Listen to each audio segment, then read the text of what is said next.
कागे छोरी कारे छोरा ओ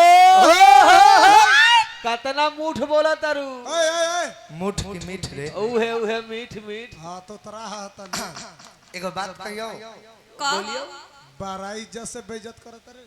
हाय हमने की है तन डिसरिस्पेक्ट भाषा हो जाएगी लेकिन मगध क्षेत्र में और इहे लैंग्वेज चलेला। हाँ कारे छोरी कारे छोरा लही गलही खलही चलही इहे सब चलेला। हाँ मगहिया गदहिया यही के बोले लीसा। तो हम उतने भाव दिहनी हां हाँ एगो बात कही जब से तहरा के हम देखले बानी हाँ एक नजर में ना जाने कौन जादू कर देले बारू। हाँ हाँ ना कोनो काम में मन लगता हाँ ना भूख लगता हाँ ना प्यास लगता हाँ खाना पानी कुछ बढ़िया नहीं खे लगता ना सुते जाता नहीं हाँ बुझाता कि सिरहन में बैठल बारू केनियो टहलता नहीं तो बुझाता आगे आगे तहर परछाइयां चलता और के न हो जाता नहीं बाथरूम जाता नहीं हाँ वही जे लोटा लेके खा रहा तारू। कबो माल जाल के चोकर भूसा देवे जाता नहीं हाँ भैंस के गोबर में नजर आवत तारू। का जाने कौन जादू कइले बारू। हाँ हम एगो बात कही बोला तहरा पर दिल से फिदा बानी हाँ बस तहरा दिल के हाल जानल चाहतनी का तू हमरा खातिर ऐसा फील करत तारू। मुंह ना देखला पर आईना में देख के आवा तब सोचिए हमरा बारे में। हाँ अपन दरार पर लाइना दे दो फूटा लखा। आईना में मुंह ना देखला भैया हमार मुंहवा इतना खराब बा आय का भैया हम आता ना बाउर बानी। देखी तो बोका से निमन बाकी ना।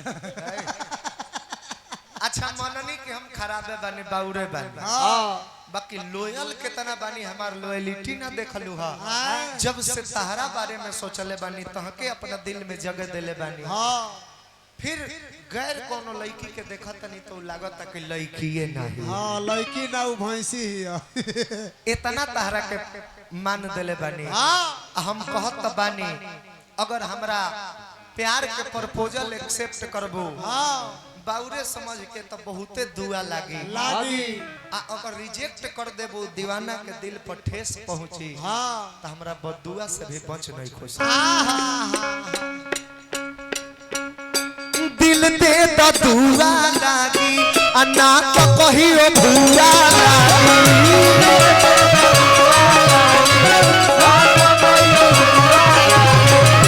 दिल दे तो दुआ लागी आ ना तो कहियो भुआ लागी।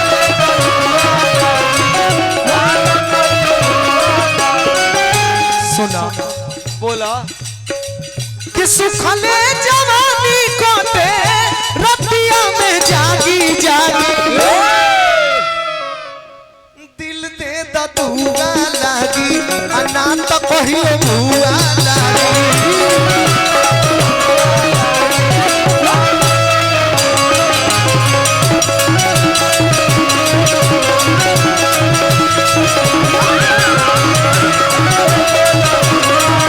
इसको बुता रही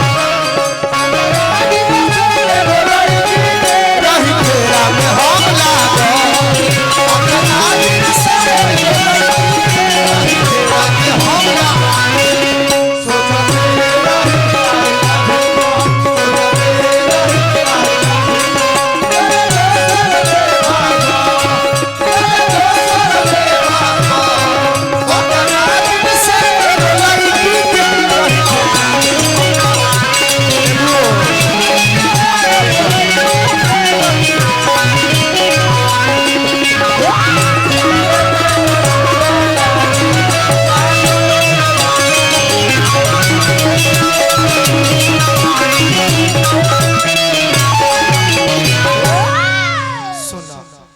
हम जाना तनी कि हम तहरा लगे चल के आइल बानी तू हमरा लगे नहीं खुआइल तो तहरा कद तनी अभी बर लागता हाँ लेकिन स्वच्छ विचार से एक बार सोच के देखी हम हाँ अगर हमरा से तहरा कुछ ना रहे हाँ तो का जरूरी रहे एक खेल में अकेले हम थोड़े गुनहगार बानी जब हमरो खातिर तहरा मन में कुछ ना रहे तो हमरा अगवा हेंगा हेंगा करके काहे चलत रहो। हाँ हमरा अगवा काहे गैस टंकी चमकावत रहलू है।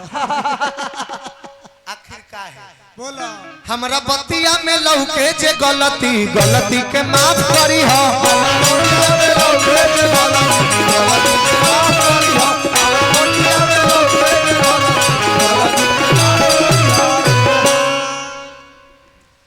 हमर निदिया छोड़वलू जे तू ही इंसाफ करी हो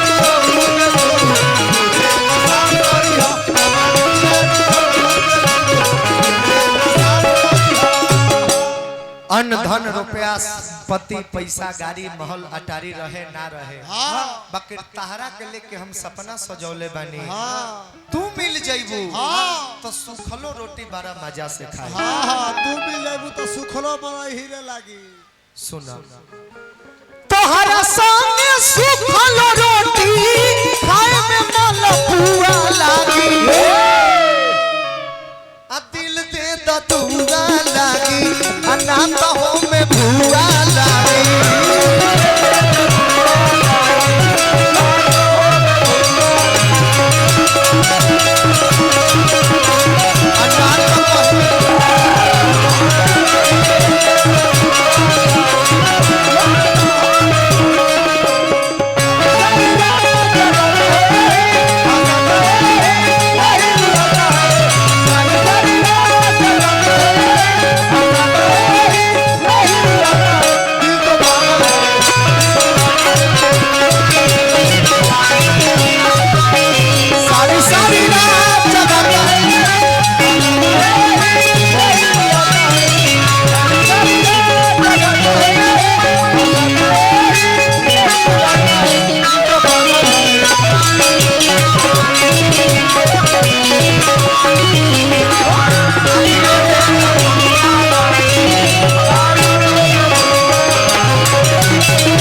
देखनु पूजा जब आके हेजा सीना से लगलू हन तो हमरा कुछ होत रहल तनी भाव हो जाओ लेकिन जब लगबे कैलू ह तो ओकरे के अच्छा से लागो ना ऐसे ना नो